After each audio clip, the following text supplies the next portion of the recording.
I love a sunburnt country, a land of sweeping plains, of ragged mountain ranges, of droughts and flooding rains. I love her far horizons, I love her jewel sea, her beauty and her terror, the wide brown land for me.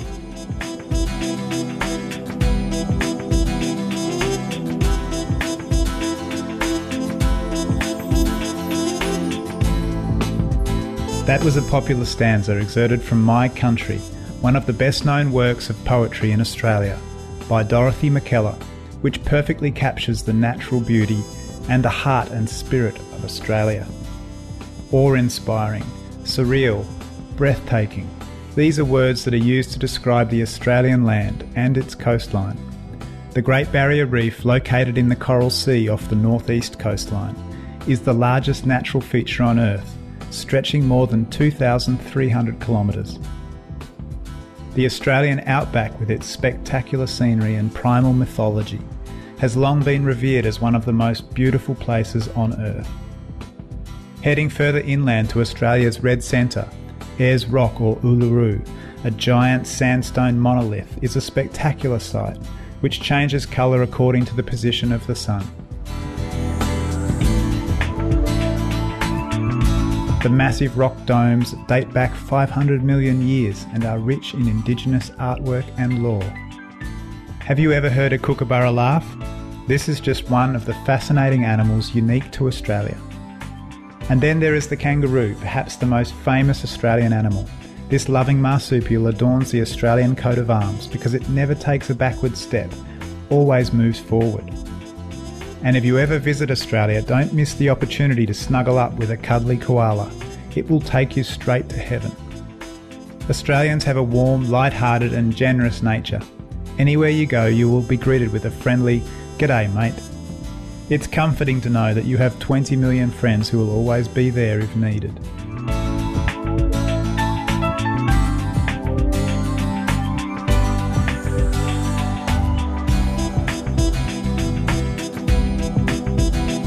When the bushfires broke out and continued to burn for 49 days in Victoria, Australia, in late 2006 and early 2007, Supreme Master Ching Hai expressed her concerns and sent help to the victims. Our association members in Sydney and Melbourne quickly contributed financially to the Country Fire Authority and local fire station to help out with firefighting efforts. To this day, our association members continue to be active members in the community and help out with the promotion of a healthy lifestyle through the vegetarian diet at different events throughout the year. And now please join us on Words of Wisdom today for an insightful lecture entitled "It is You Who Bless Yourself," delivered by Supreme Master Ching Hai in Brisbane, Australia on March 21st, 1993.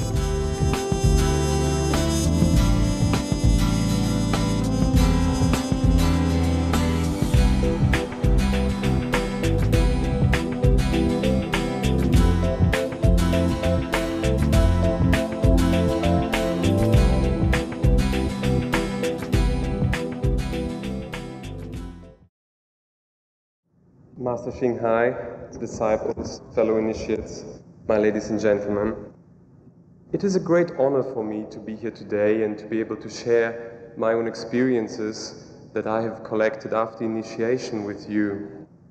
I can only tell you what I feel and what my experiences were. Master Ching Hai, through her method, offered me a way to come out of my own worldview, which surrounded me, confined me like a bubble. I say bubble because I think it was illusionary. I did not realize it at that time, but I didn't have any frontiers. They didn't exist. So through her help, I could burst that bubble. And then I could see that the materialistic notion that my soul is only full of thorns, that indeed amongst those thorns is a beautiful castle, my inner self. Now, I believe Master Ching Hai is a direct sign to realize this. She is one of the very few direct signs with us here in the physical realm at this time. I say sign because a sign directly points at something. Unlike a symbol, languages are symbols, and so are words and scriptures. And these you can only understand if you understand the meaning through what is behind them. They're referent, and they obviously refer to the truth. So the crescent, the cross, the David star, these are all symbols. However, the Kuan Yin method for me gave a direct method, a direct way to see and to feel and to hear God.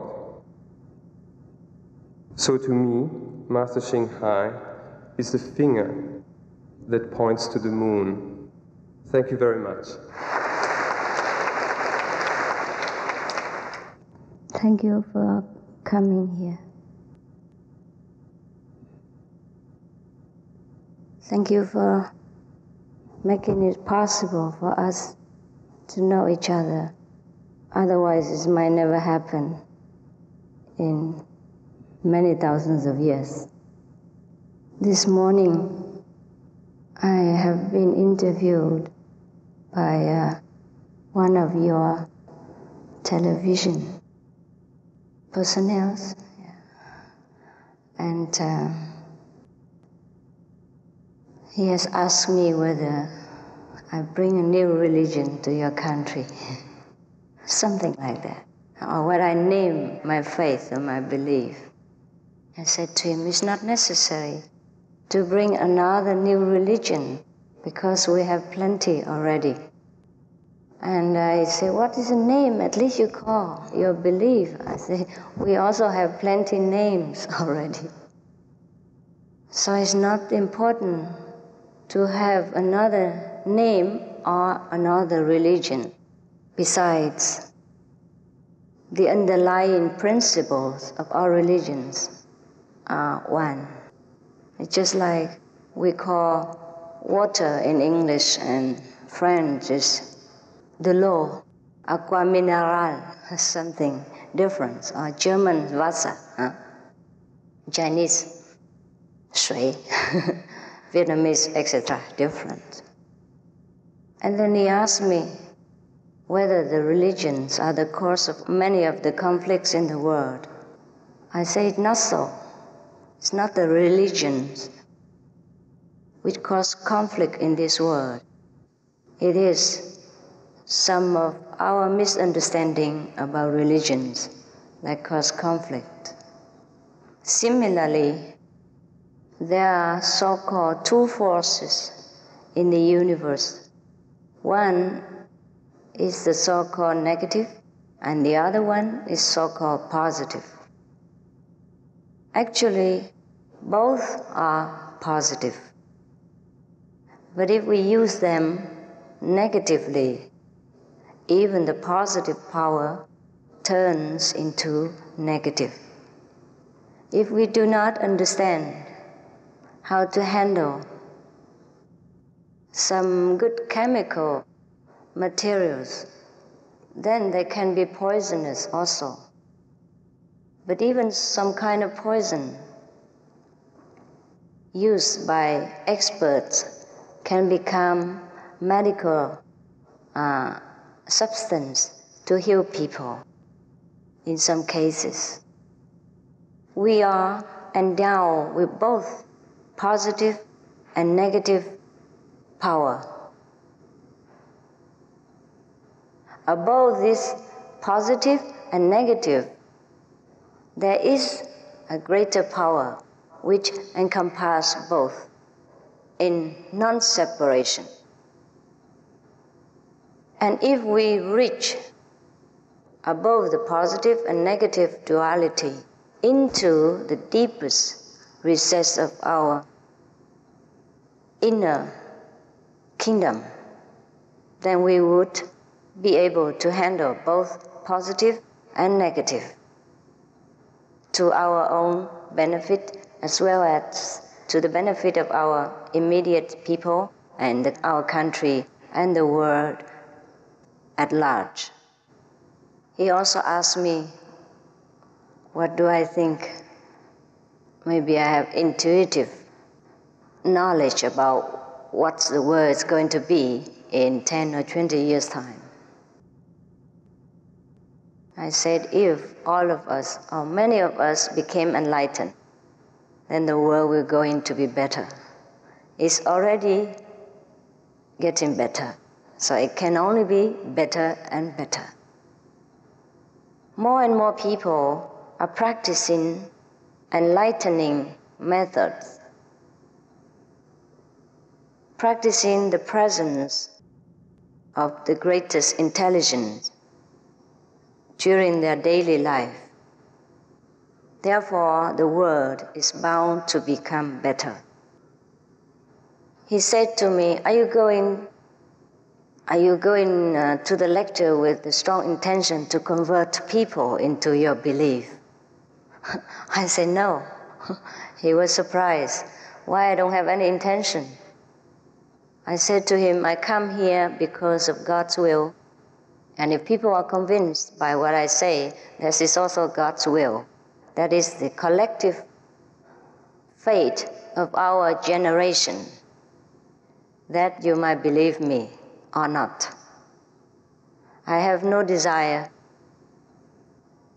to be successful, nor will I be disappointed if I fail. I'm only doing my job.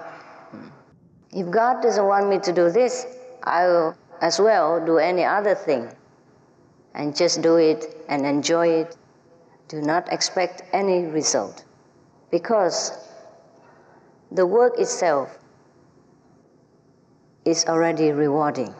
Any work we do, if we do it in a relaxed manner and wholeheartedly, try our best without expecting any reward, it is a reward in itself.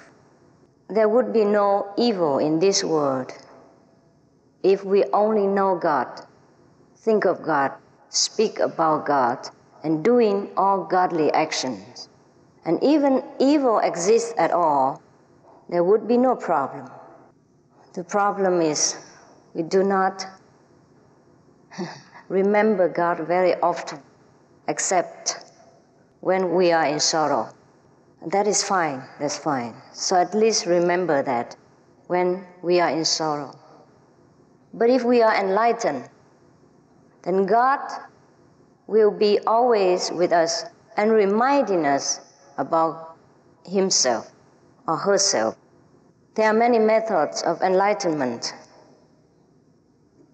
and it depends on how long you would like to enjoy practicing it, or how long you like to long for enlightenment. If we like to do it slowly, then there are plenty of methods. You can sit and do many things in a virtuous way, or pay the money for it, and then do what the teachers say and wait for the enlightenment to come. It comes by prayers also, but sometimes these enlightenment are short-lived. Should we know the exact way where to look for it, we will have it immediately, and it lasts forever. Because we will be renewed every day, and we will be developing more and more. Actually, it's not developing, because everything we have already. I would like to present to you a very successful way to enlightenment, as well as in worldly pursuits. That is, we're getting in touch with the highest power, which is dormant within us. We call that the Supreme Master Power, Christ's power, or the Buddha nature, or the Tao. Is up to you. It's just like in India, people call master a guru. In English, we call it master. But many people do not translate it into English term, and they just call guru. And then after a long time, everyone knows about it and know what a guru means. But if we don't know it, we thought a guru is different from a master. And if we don't know it, we think the Tao is different from the Buddha nature. That's the only thing. that makes a difference between religions, if there is at all. So therefore, I have no intention to bring another religion or another name into our already confused system of belief. But I would welcome you to stay where you are and maybe remind you to study deeply into your religions, and if have time, study other religions in order to have tolerance with each other and understand more about our own nature. Inspiring religious books or enlightening literature is always helpful and keep us more in contact with our inner self. Otherwise, if we are too busy with daily mundane affairs, then we are further and further away from our inner nature or God. Many of the people after initiation found themselves understanding almost all religious literature without me having to explain to them. Many of them have not even seen me in person. They just have initiation through another instrument. And I have not been even there to influence their thinking or to tell them what to do. But they have found their own supreme wisdom, and they have become more enlightened, more intelligent, and more successful even in daily life. When we left Sydney, one of the couple showed their gratitude to me because their family has increased in happiness and harmony between husband and wife. He told me that he came to Australia and just met this woman, and seems like not much of the passionate love between them, or nothing really very striking about their love relationship. They just be together and then just kind of accidentally produce 2 children. That's what he told me. But then after the initiation, both of them are initiated, then suddenly they have found life and love pouring into their relationship.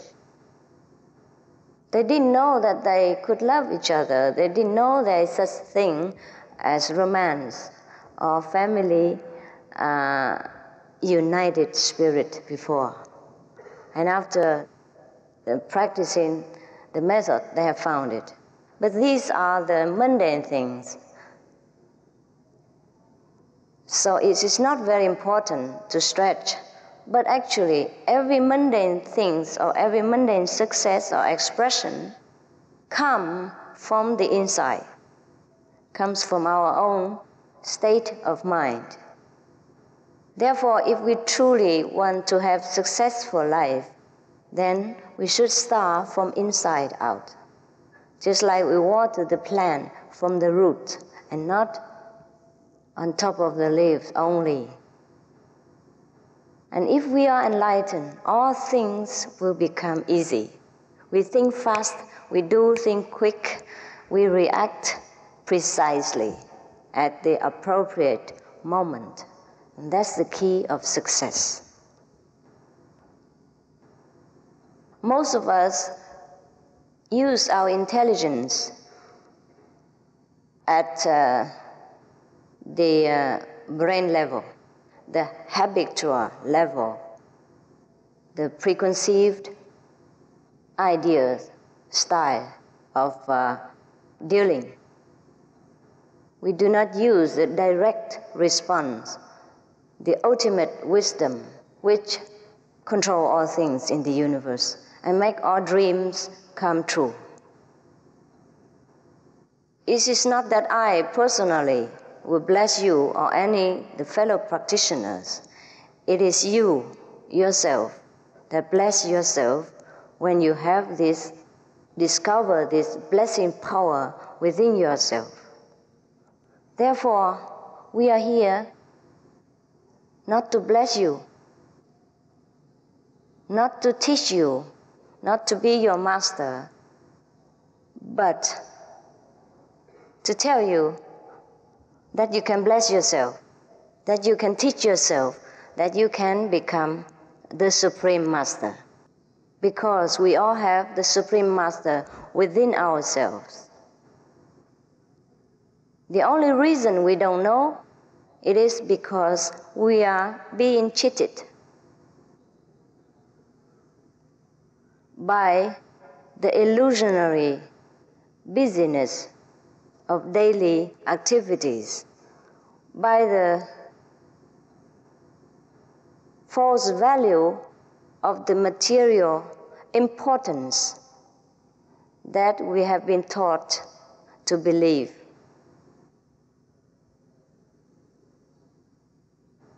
If we know how to take time and where to look for our supreme wisdom, we will find it, and we find it immediately. And we can see our own nature, we can see God face to face, just like you see me.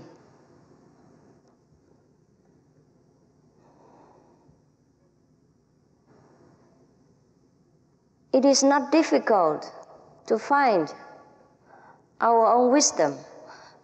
It is just difficult to believe it. Therefore, if we see it, then we believe it. If we see heaven inside, we believe it. If we see God inside, we believe it. If we see Jesus inside, we will believe him even more. If we see Buddha inside, we will become a more devout Buddhist. Therefore, I'm not here to present a new religion or to tell you to become a Buddhist or a Christian, but to present to you what you already have and forgotten to use.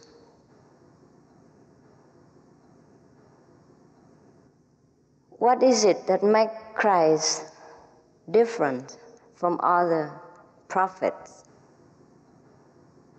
What is it that makes him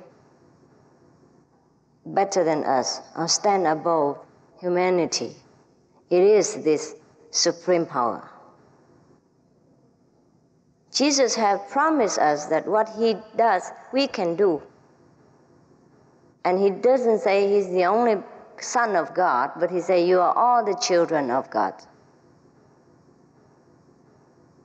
But at that time, he probably was the only one, or one of the very few, who had discovered his own princely inheritance. Therefore, he was probably the only one. And then after he realized that, he also realized that all of us have this inheritance. Therefore, he said, whatever I do, you can do even better. The Buddha also realized that all beings has the same quality as he, and he was surprised and say that, how come they don't know it? How come they don't know it? Yes, because they look in different directions. If you put a $10 note into your pocket and searching all over the house, can you find it? Of course not. The master is the one who knows that the money is in your pocket. That's the only difference. You have known it, but you have forgotten. So sometimes you see one person panicking, in a state of panic, looking for something or trying to solve something in a hectic way, then he can't think straight. And he can't find the thing he wants to find.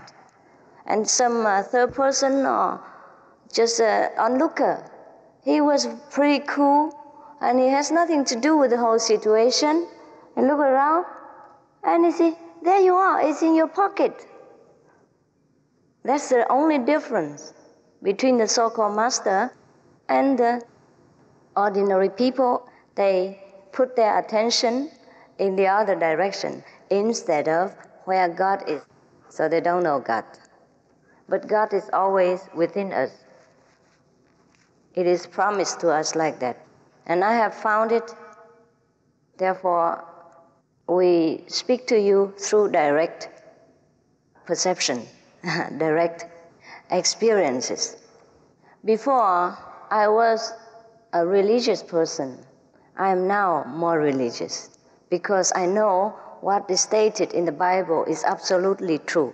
What's stated in Buddhist scripture is verified by my own inner knowing, inner seeing, and inner hearing. Hearing without the ears, seeing without the eyes, knowing without the brain computer even. These are true knowledge, true perceiving, and true understanding. And each of us have capability to do that. Therefore, if the disciple, the so-called disciple, I call them fellow practitioner, I call them brothers and sisters, but sometimes they call me master. And sometimes I forgot, I call them students. But most of the time, I call them brothers and sisters. Most of them, if they come and bow to me, I would not like it. Maybe I know that your money in the pocket, but if you don't know it, it doesn't mean that I'm better than you in any sense. Just as you're busy with other things, your mind is full of other engagement, and you forgot what you have. Therefore, enlightenment is so simple and immediate, because God is within us. The kingdom of God is within ourselves. Know you not that you are the temple of God, and the Holy Spirit dwells within you. This we must verify in order to know it. Many people ask me, I believe in God already. I know there is a creator and I do all good things and I live a virtuous life. Why must I have this enlightenment at all? The answer is, if we don't have enlightenment, we suffer. We don't truly know our own position in the universe, and we suffer. We suffer in different ways because we can't handle the positive and negative power which is inherent within us. Therefore, sometimes the positive power wins, and then we do some good things, and we feel good, and that's when we act God-like. Or at least when we sleep, we just like God. We're doing no harm to no one, thinking no bad ideas, and wishing no one's bad things. But when we awake, sometimes the negative power within us has the upper hand. And then sometimes we stray. And we feel very guilty, and we feel bad, and sometimes it harms ourselves physically, mentally, as well as other people. Everyone say that human being is the greatest, the crown creature in the whole universe. But do we know how great we are? Do we truly know? For what we see in our daily lives, we don't know. We are begging for any favor from God, from angels, or from local gods, whomever we know, for anything at all. While we have all the time the best possibility, the supreme power to alter everything, to make our wish come true, and to fulfill the wishes of other people. We have heard that the great masters of all time can bless people, can cure the sick, heal the blind, etc., or can give us liberation by just the glance of their eyes or touch of their hands or by mere thinking of their name. We worship all these personages.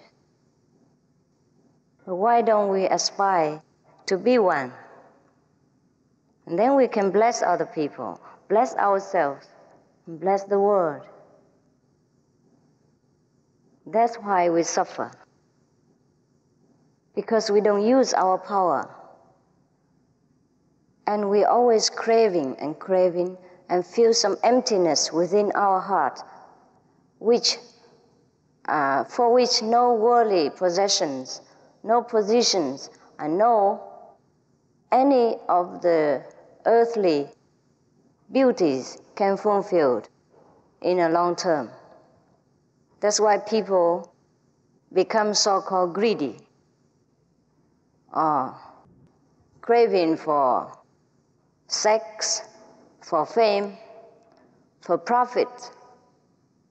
Not because they are bad in their heart, just because they are too empty. They don't know why they want money, even they had already enough. They don't know why they have to wallow always in sexual unfulfillment. They don't know why they have to take drugs and all that. Just because they can't find fulfillment in this world. These are intelligent people. These are truly some of the highly developed souls. They're lost in the maze and they feel frustrated. Therefore, if we have enlightenment, if we find the power inside which fulfills all desires, which is above all desires, then we are free from all desire. We will have everything. We will have more things, but we don't desire anything.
Thank you for your company on today's episode of Words of Wisdom. Please tune in tomorrow for part 2 of this fascinating lecture on It Is You Who Blesses Yourself. And now stay tuned for Golden Age technology coming up next on Supreme Master Television. May your life be filled with heaven's love and light.